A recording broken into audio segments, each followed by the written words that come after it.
It's time for On the Farm in Alabama, bringing farmers and agribusiness the latest news from Alabama Extension and the Auburn University College of Agriculture. Now here's your host, Alabama Extension Regional Agent, Eddie McGriff. I'd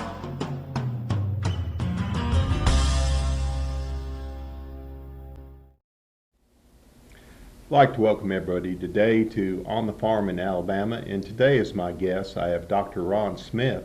Ron has just recently retired, but he was with the Alabama Extension as our cotton entomologist for 48 years. But today we're going to be talking about beneficial insects and their role in cotton.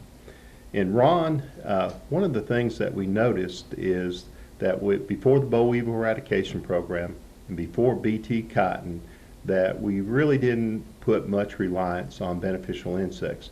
These two programs or technologies have really benefited us, that we rely more on beneficial insects.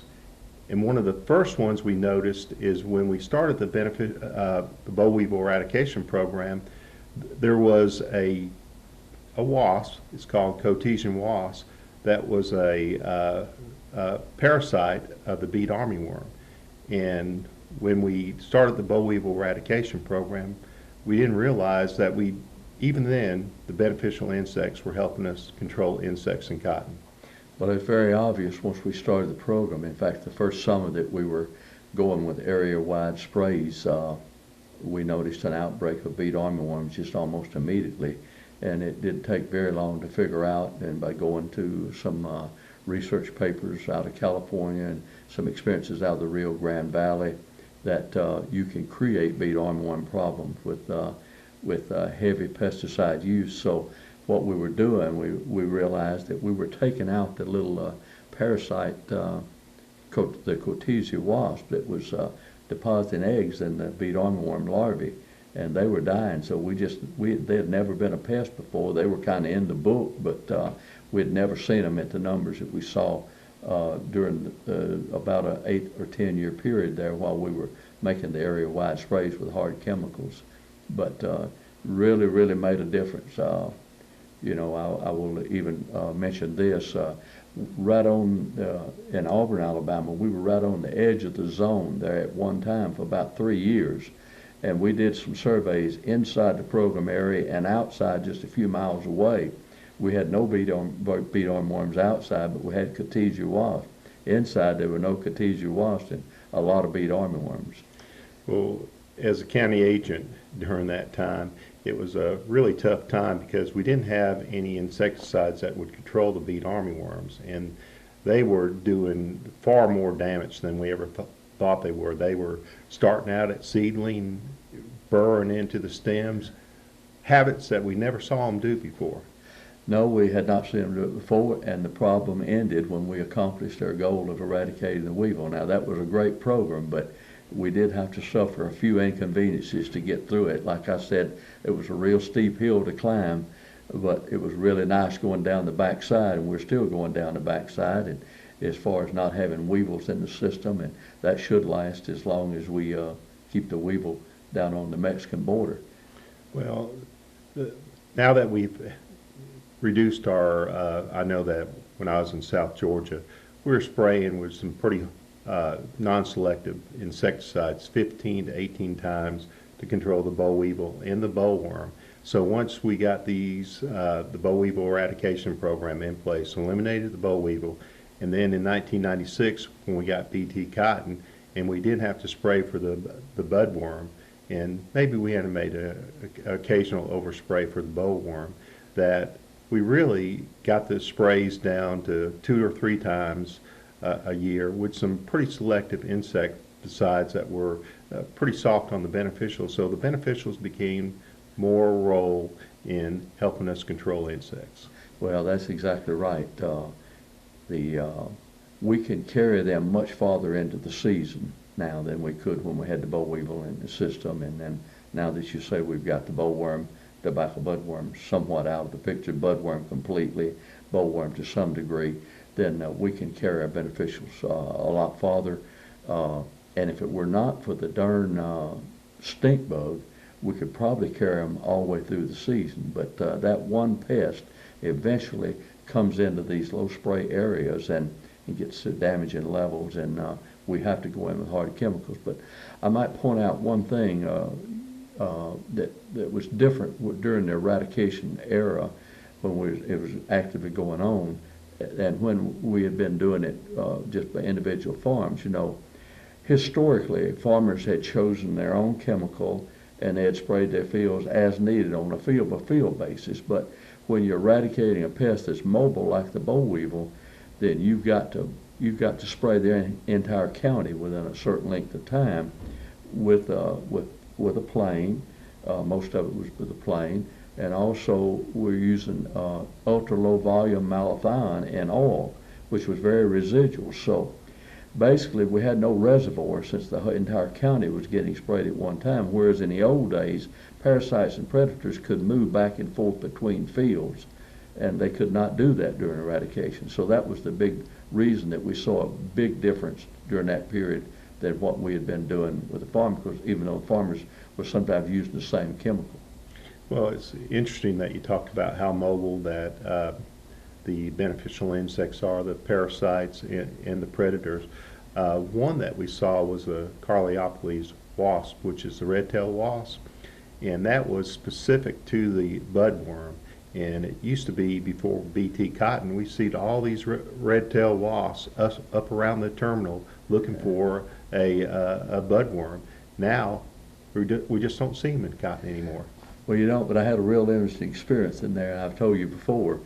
We actually grew some tobacco down into Wiregrass Research Center for a few years. We needed to collect some tobacco budworms to monitor resistance. So we'd have a little small garden-sized patch of tobacco. And you know what? All of a sudden, I had not seen a red-tailed wasp in 20, 25 years. All of a sudden, the wasps found our tobacco, and they were searching for tobacco budworms, and we had to get there real often to make our collection before they actually parasitized them and took them out. So they were searching as we were searching for the tobacco budworms. So they showed up just all of a sudden after 20 years. They were still out there in the system somewhere, and they found the tobacco because they knew the budworms would be there. Yeah, they seem to know where their meal is. Exactly, and that's the point I was going to make. It's amazing that they knew that crop would have budworms on it, and that's the one thing that they really target. Well, probably the biggest beneficial that we have are those that help keep the aphids down, because we rarely spray for aphids now. A lot of the predators, the lacewings, the lady beetle, their larvae, the big-eyed bugs, the minute pirate bugs, and plus we have some wasps like trichogramma that will actually parasitize the aphids, lay an egg in it, and you'll see these swollen bodies. And if you have a magnifying glass, you can actually see where the wasp, after it is matured, has cut its way out of the aphid and gone to feed on another aphid. But all these help keep the aphid pressure down until we have the cotton aphid fungus, which literally just wipes out all the aphids in the field. So not only are we not having to spray for these aphids, but we're also preventing resistance to our chemistry to aphids due to these beneficials. Yeah, and aphids do build resistance real fast because they've got a short life cycle and they're real highly reproductive, and all the offspring are clones of the mothers. So boy, once you get resistant, it just explodes in the population real fast. So managing resistance there is really important, and beneficial play that role, and then ultimately the disease. But it's interesting to see the lady beetles are the primary species that I see coming in following aphids, and there's a new lady beetle that we didn't used to see a lot, Eddie, the skimless lady beetle. You know, we've seen those more in modern times, and though the aphid, and it's real funny, you know, the aphid population can build real fast for the reasons I just said, short life cycle and reproduce real fast, but the lady beetles are a little bit slower, so they kind of lag behind. And it's interesting to see the population curve of the aphid build, and then A few days later, here's the population of the lady beetles is building, but it's a little bit slower. And all of a sudden then, after all the aphids are either parasitized or eaten or preyed on, or they die from the fungus, you got all these lady beetles wandering around with no food source. So I'm always wondering, what do they do after all the aphids are gone? Yeah, that's amazing. They in the Field of Dreams, they said, if you build it, they will come. If you have the pests, the beneficials will come, and if you don't have the pests, they won't. They won't come in the case of the red tail or the Carliophilus wasps. One thing I would like to mention, and I'm going to get to your favorite beneficial insect, and that is the fire ant and how it's prevalent in certain types of tillage. Well, when we went to reduce tillage in the southeast, I didn't realize that it was going to give us the fire ant in the cotton fields, and in hay fields and maybe in soybean fields, the mounds build up, and it's a real problem mechanically when you're harvesting, or they're a nuisance pest. But in cotton fields, they do play a beneficial role, because these fire ants are very abundant where we do not till the soil every year. And they just build up during the season, and actually people that monitor fields are getting bit all the time, because these fire ants are searching the cotton plant over and over every day. And I think their primary target is small caterpillars. So I think they have kept us out of problems with resistance to the bollworm, because these, the bollworm as the early instar, most of them will get in a white bloom sooner or later. And if you've ever walked through a cotton field in the middle of the summer, there'll be fire ants searching in every white bloom. And a little caterpillar that might escape the technology or spray or whatever will not escape those fire ants as they're searching for them. They'll get them, and I think that's given us a real advantage. I did a test one time at the Prattville Research Station where I actually zeroed out with a chemical that would suppress the fire ants, and I had a block of cotton with different treatments, and then I had a block where I left them alone, and I monitored the number of fire ants in there, but putting out little clips of hot dogs. And within an hour, they'll either cover the hot dog up, or if you've taken them out of the system, there'll be zero on your hot dog. So you kind of get a feel there. But anyway, what I was doing behind there is then measuring the number of escaped worms on the different kinds of technology. And I had about a 40% reduction in escaped worms where I had fire ants in the system as opposed to otherwise. And we've had a less of a problem with that escaped worm situation on our BT cotton than some other states have that have less reduced tillage.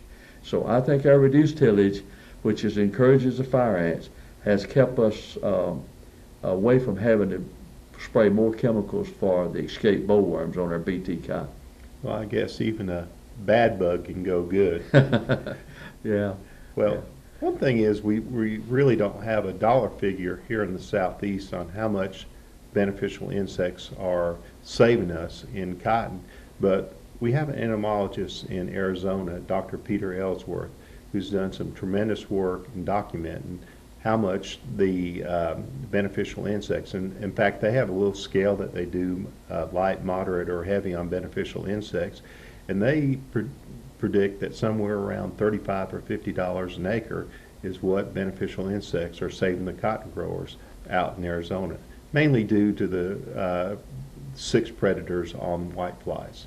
Yeah, I was thinking his main target there. They actually use that information in making their decisions on when they spray for whiteflies. They do 2 things: how heavy are the whiteflies, in other words, low, medium, or heavy, and then how heavy are the beneficial complex behind there. So, and Peter has quantified that thing down. He's a great entomologist, by the way. We all associate across the cotton belt at several meetings a year, and so you get to know each other real well and have great respect for him, and that is really great information.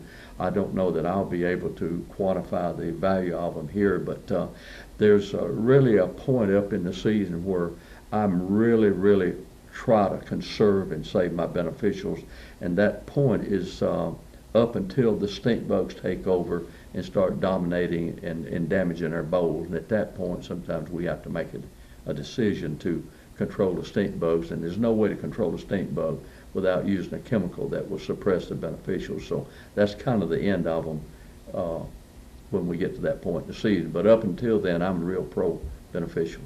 Well, and we do have insecticides, and farmers make decisions too on how soft the insecticides are on beneficial insects. Say when we're spraying for thrips, we have some pretty hard organophosphates, and then we have something like Intrepid Edge that's very easy on the beneficials and just simply targeting the thrips.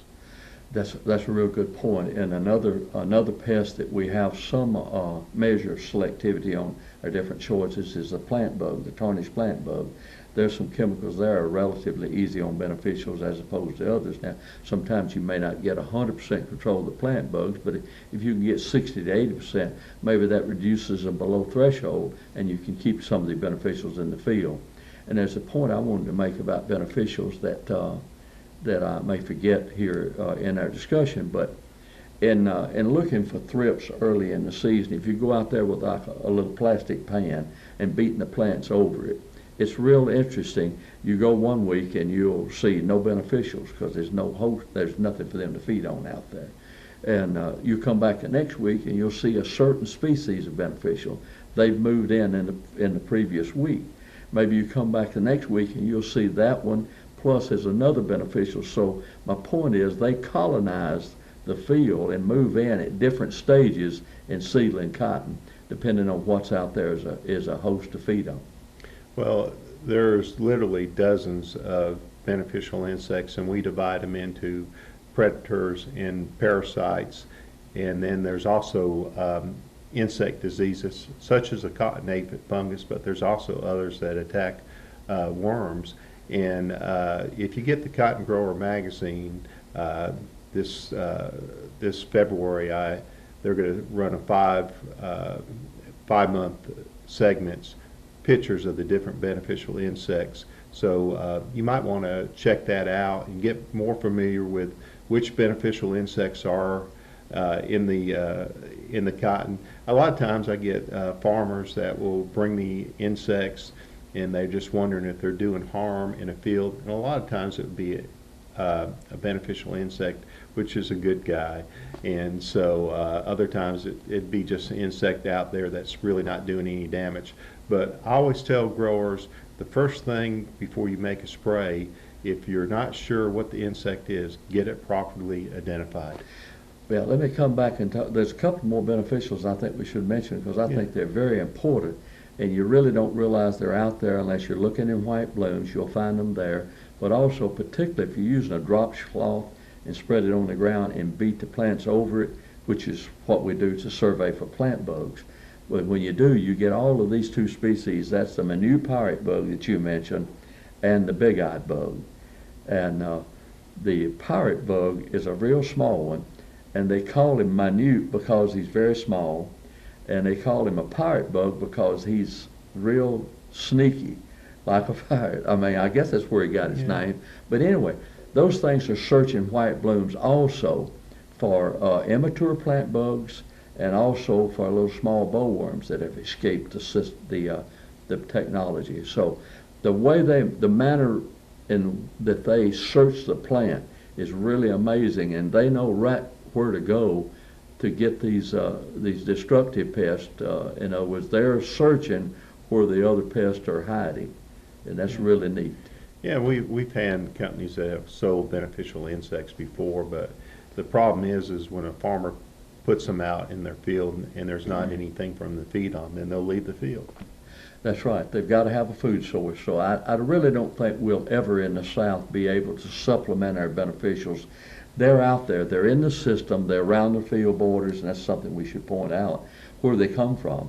Well, they're around field borders because in the spring, some of these other pests are already out there, and they're using them as a food source over on the wild weeds and other things like that. So they're there waiting to move into the fields, and some people say, should I spray my borders for plant bug, for example, to keep them from moving in? I said, well, that may not be a bad idea, but you're killing all your beneficials that's going to come in with them.